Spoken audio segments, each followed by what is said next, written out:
40년의 방랑, 70의 정상. 백리에는 춘추시대 우나라 사람으로서 자를 정백이라고 하였고, 그는 나이 30이 돼서야 두씨와 결혼하여 아들 하나를 두었는데, 능히 천하를 다스릴 만한 재능을 가졌으면서도 집이 늘 가난했다. 그러던 중 어느 때 그의 아내가 말했다. 당신에게는 큰 뜻이 있는 줄은 나도 압니다.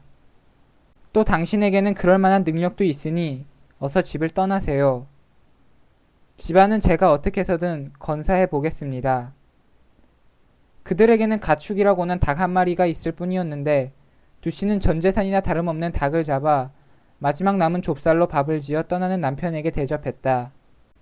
이때 뗄나무조차 없어서 문빗장을 뽑아 요리를 해야 했다. 눈물로 지은 밥을 배부르게 먹은 다음 백리에는 아내와 작별하였다. 두씨가 아들을 안고 남편에게 말했다. 후일 귀하게 되셨을 때 저를 잊지 마셔요. 집을 떠난 다음 백리에는 먼저 제나라 양공을 찾아갔다. 그러나 양공이 그를 등용하지 않았기 때문에 가진 것 없는 그는 문정걸식으로 살아가게 되었다. 어언 백리에가 집을 떠난 지 10년이 흘러 그의 나이도 40이 되었다. 그 무렵 길을 가던 어떤 사람이 걸식하는 백리에를 보고 당신은 거린이 아니오 하고 자기 집으로 데리고 갔는데 그 이름은 건숙이었다. 건숙이 백리에에게 이야기를 시켜보니 보통 사람이 아니었다. 건식이 탄식하였다. 비범한 재능을 가진 당신이 이렇게도 공궁하니 이것이 운명이라는 것인가. 뜻이 통한 두 사람은 그 자리에서 형제의 의의를 맺었는데 건숙이 1년 연상이어서 형이 되었다. 가난하기는 건숙 또한 백리에보다 별로 나을 거 없었으므로 백리에는 소를 먹여 반찬값을 보탰다. 그러는 동안 그들이 살고 있는 제나라에서는 공자, 무지가 양공을 죽이고 새 임금이 되어 널리 인재를 구했다. 백리에가 그에 응하려 하자 건숙이 그를 말렸다. 무지는 성공하지 못할 것이요. 백리에는 어쩔 수 없이 벼슬 살기를 포기하고 주저앉고 말았는데 과연 얼마 안 있어 무지가 망했다. 다시 얼마 뒤 백리에는 주왕의 아들 퇴가 소를 좋아하여 소를 잘 치는 자를 우대한다는 소문을 들었다. 백리에는 거기에 기대를 걸고 건숙과 작별한 다음 낙양의 퇴를 찾아갔다. 백리에가 퇴를 만나 소 기르는 법을 말하자 퇴는 그를 가신으로 삼고 싶어 하였다. 그때 마침 건숙도 낙양에 볼 일이 있어 왔다가 함께 퇴를 만나게 되었는데 자리에서 물러난 다음 건숙이 또다시 백리에를 제지하였다. 퇴는 뜻이 크나 재주가 없소. 또 아첨하는 사람들이 많이 출입하니 반드시 실패할 거요. 그래서 이번에도 백리에는 퇴의 가신이 되기를 포기하였다. 그러나 머지않아 퇴가 망하였다. 그는 이제 아내나 만나보아야겠다고 생각하고 건숙과 함께 고국인 우나라로 돌아갔다.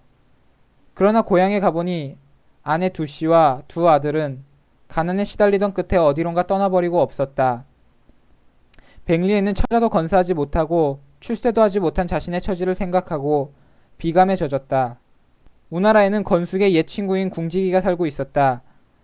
건숙이 궁지기를 만나 백리의 재능을 말하자 그는 우공에게 백리에를 청거하였고 마침내 백리에는 처음으로 중대부가 되어 벼슬을 살게 되었다. 그런데 건숙이 또다시 백리에를 제지하는 것이었다. 내가 우공을 보니 역시 유망한 주인이 되지 못하오. 두 번이나 건숙의 충고를 받아들인 백리에였지만 이때만은 그의 충고를 받아들이지 않았다. 형도 아시다시피 나는 너무 오랫동안 가난에 시달려왔소. 그래서 물고기가 잠시 접시에 물에 남아 몸을 적시듯 우공에게 기대려는 것이니 너무 탓하지 마시오. 가난 때문에 벼슬을 살겠다는데 내가 말릴 수는 없소. 나는 이곳을 떠나고자 하니 다른 날 나를 만나거든 송나라 명록촌으로 오시오. 건숙과 백리에는 곧 헤어졌다. 그리고 머지않아 우공이 나라를 잃음으로써 건숙의 예측은 또 한 번 적중하였다. 그 뒤 백리에는 진나라에 들어가 벼슬살이를 했는데 미관 말직이었다. 그러던 중 진나라의 공주 백희가 진나라의 목공에게 시집을 가게 되었다. 당시의 관례에 따라 백희는 출가하면서 자기와 함께 시집의 나라에 가서 살게 될 간원을 뽑게 되었다. 진나라에서는 백희의 추종관으로 백리해를 선택했다. 백리해는 처음에는 백희를 따라 진나라를 향해 떠났지만 도중에 하늘을 우러러 탄식하였다. 큰 재주를 가지고도 남의 추종관 노릇이나 하게 되다니 치욕이 막심하도다. 그는 곧 도망쳐 건숙이 있는 송나라를 향했지만 도중에 초나라를 지나가다가 백성들에게 첩자로 오인되어 붙들렸다. 백리해가 해명하자 그들이 물었다. 너는 무엇을 잘하느냐? 소를 잘 치오. 그는 곧 소치는 일을 전업으로 하는 사람에게 인도되었다. 과연 그가 치는 소는 매일매일 살이 올랐다. 소 주인이 이 사실을 초왕에게 보고하자 초왕은 백리해를 불러 소치는 법을 물었다. 백리해는 청산유소로 대답하였고 초왕은 백리해를 가상하게 여겨 그를 궁궐의 맛지기로 임명하였다. 한편 진나라 목공은 백희의 일행 명단에 있는 백리해가 보이지 않자 이를 괴이하게 여겨 공자 칩에게 물어보았다. 칩이 아뢰었다. 도중에 도망쳤습니다. 그는 어떤 사람인가? 경천위지의 재주가 있으면서도 때를 만나지 못해 있는 일세의 현인입니다. 그를 얻었을 방법이 없겠는가? 그의 처자가 지금 초나라에 있다고 하니 그곳으로 사람을 보내어 찾아보면 될 것입니다. 목공은 초나라에 사람을 보내어 백리해가 초왕의 맛지기로 일하고 있음을 알아냈다. 목공은 공손지에게 물었다. 백리해가 초왕의 맛지기로 일하고 있는데 패백을 보내어 청하면 초나라에서 허락하겠소. 그래서는 안됩니다. 초왕이 그를 맛지기로 쓰는 것은 그에게 경세의 대제가 있다는 것을 모르기 때문입니다. 그런데 주군께서 패백을 보내시면 초왕은 그의 유덕함을 알게 마련인데 그를 주군께 보낼 리가 있겠습니까? 혼인 행차 중에 도망한 자라고 하면서 그를 보내달라고 해야 합니다. 그 말이 옳소. 목공은 곧 사신을 시켜 남방에서 귀히 여기는 양가죽 5장을 초왕에게 선물로 보내라고 말하였다. 백리해란 자가 도망하여 귀국에 있사온데 그를 벌주고자 하오니 보내주시기 바랍니다. 초왕은 맛지기 한 사람 때문에 진나라와의 의를 상할 수 없다고 판단하였다.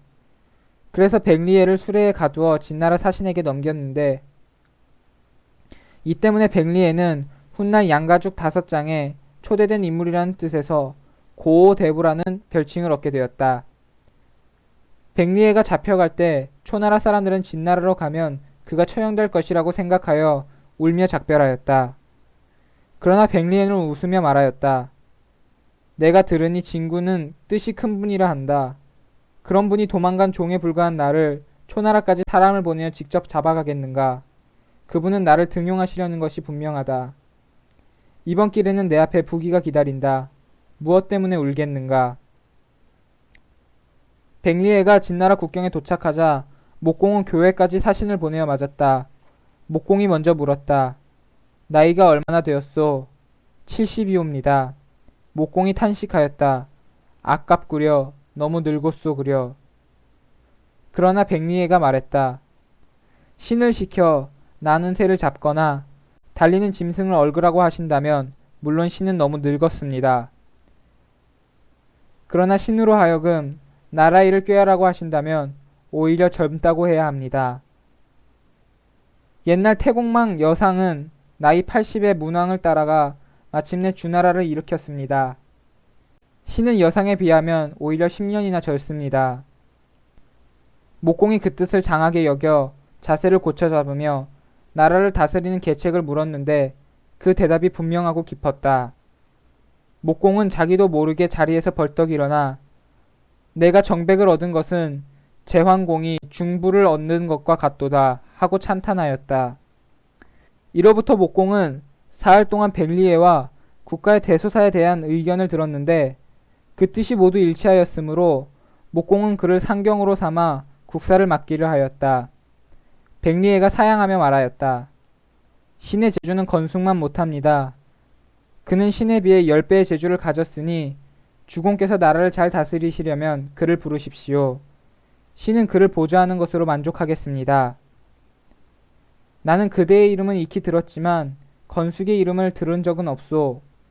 그의 유능함을 아는 사람은 오직 신이 있을 뿐입니다. 어찌 세상 사람들이 그의 지혜로움을 알겠습니까? 신이 일찍이 제 나라에서 무지를 섬기려 할 때 건숙이 만류하여 나라를 떠난 적이 있었는데 과연 머지않아 무지는 그의 예측대로 멸망하였습니다. 또 신이 주나라 왕자 퇴를 섬기려 할 때 건숙은 신을 만류하였고 퇴 또한 그의 예측대로 머지않아 멸망하였습니다. 신이 우공을 섬기려 할 때에도 건숙은 저를 만류하였습니다. 그러나 신은 가난에 지친 나머지 그의 권고를 따르지 않고 우공에게서 벼슬살이를 했습니다. 그런데 과연 우공 또한 그의 예측대로 멸망하고 말았습니다. 신은 건숙의 권고를 2번 들어 환난을 면했고 한 번 듣지 않아 죽을 뻔했으니 그가 저보다 월등히 지혜로운 것을 알 수 있습니다. 지금 송나라 명록촌에 있을 것이니 속히 부르십시오. 목공은 공자 칩을 시켜 상인으로 가장하여 건숙을 찾게 하였다. 공자 칩은 많은 예물을 가지고 건숙을 찾아가 보니 건숙은 아들과 농사를 지으며 소박하게 살고 있었다. 그러나 건숙은 목공의 청을 거절하였다. 만일 진군께서 현자를 쓰신다고 한다면 정백 한 사람이면 좋카오. 공자 칩이 말하였다. 만약 선생께서 가시지 않는다면 정백 또한 혼자서는 일을 맡지 않겠다고 하시니 이것이 큰일입니다. 건숙은 한참 동안 생각하더니 이윽고 대답하였다. 정백은 큰 죄주를 품고서도 써본 일이 없소. 그러다가 천신만고 끝에 어진 임금을 만났으니 내가 부득불 그를 도와주지 않을 수가 없소. 나는 한번 갔다가 곧 돌아와 밭갈이를 하며 살도록 하겠소. 건숙은 칩을 따라 진나라에 가서 목공을 만났다. 목공은 건숙과도 여러 날 정사를 토론한 끝에 매우 기뻐하며 말했다. 두 노인은 참으로 백성들의 어른이로다. 이때 진나라의 재상은 공손지로서 그는 말을 먹이는 백리애를 알아보고 인재라며 목공에게 추천하였던 사람이다. 그는 목공이 백리애와 건숙이 만나 기뻐하는 것을 보더니 축하의 표시로 기러기 한 마리를 가져와 목공에게 바치며 말하였다. 임금께서는 좋은 재상감을 얻으셨으므로 축하드리는 바입니다. 공손지는 재상 자리를 백리애에게 양보하겠다며 사직하여 말하였다. 우리 진나라는 편벽한 곳에 있는 데다가 백성들은 어리석고 무지합니다. 그동안에는 마땅한 인재가 없어 제가 백관의 우두머리에 있었지만 이제 두 노인이 왔으니 제가 사임하는 것이 옳습니다. 목공은 백리애를 좌서장, 건숙을 우서장으로 봉하여 국사를 총괄케 하였고 공손지를 그 아래에 쥐기에 임명하였다. 그 뒤에 백리애가 진나라에 끼친 공적은 실로 대단하였다. 백리애는 진나라를 강대국으로 만들었을 뿐만 아니라 겸허하고 질박한 마음으로 백성들을 잘 보호하여 큰 명성을 얻었다. 한편 백리애를 떠나보낸 그의 아내 두씨는 길쌈으로 하루하루를 보내다가 흉년이 들어 살 길이 막막했다. 그래서 아들을 데리고 이곳저곳 전전하던 중에 진나라에 들어가 빨래를 하며 연명하였다. 두씨는 자기 남편이 나라의 재상이 되었다는 것을 알았지만 남편을 찾아가지 않았다. 그러다가 궁에서 세탁부를 구한다는 것을 알고 자원하여 궁에 들어갔다. 비록 몸은 늙었지만 그는 부지런히 일하여 궁중 사람들로부터 신임을 얻었다.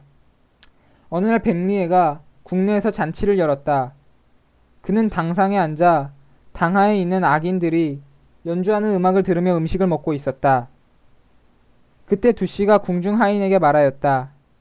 내가 음악을 좀 아는데 저곳에 나아가 흥을 돋을 수 있게 해주십시오. 하인이 그녀를 인도하자 악사장이 물었다. 노파는 어떤 음악을 배웠는가? 거문고도 타고 노래도 부릅니다. 악사장이 한 곡 청하였다. 그러자 두씨가 거문고를 탄주하였는데 그 소리가 잠옷 청하하였다. 악사들이 한결같이 탐복하며 말하였다. 우리의 재주로는 노파에 미치지 못합니다. 악사들은 다투어 노래를 한번 불러보라고 권하였다. 그러자 두씨가 말하였다. 저는 오랫동안 노래를 불러보지 못했습니다. 그러나 당상에 오르면 혹 부를 수 있을 듯도 합니다. 재상께 말씀드려 당상에서 노래를 부를 수 있도록 허락받아 주시면 고맙겠습니다. 악사장이 노파의 사유를 백리애에게 말하자 백리애가 허락하였다. 이에 두씨는 당의 왼편으로 올라가 고개를 숙이고 서서 음성을 높여 노래를 부르기 시작했다. 백리의 오양 피어 서로 작별할 때 암탉 삶고 양념을 찍고 문지방을 떼어 밥을 끓였었소. 그런데 오늘날 부귀 공명을 얻더니 나를 잊었소 그려. 백리의 오양 피어 아버지는 고량 진미를 먹지만 아들은 굶주리고 지아비는 비단을 덮지만 지어미는 빨래를 하는가. 슬프다. 부귀로 나를 잊었는가. 백리의 오양 피어 당신은 가고 나는 울었소. 오늘날 당신은 앉았고 나는 섰으니 슬프다. 부귀로 나를 잊었는가.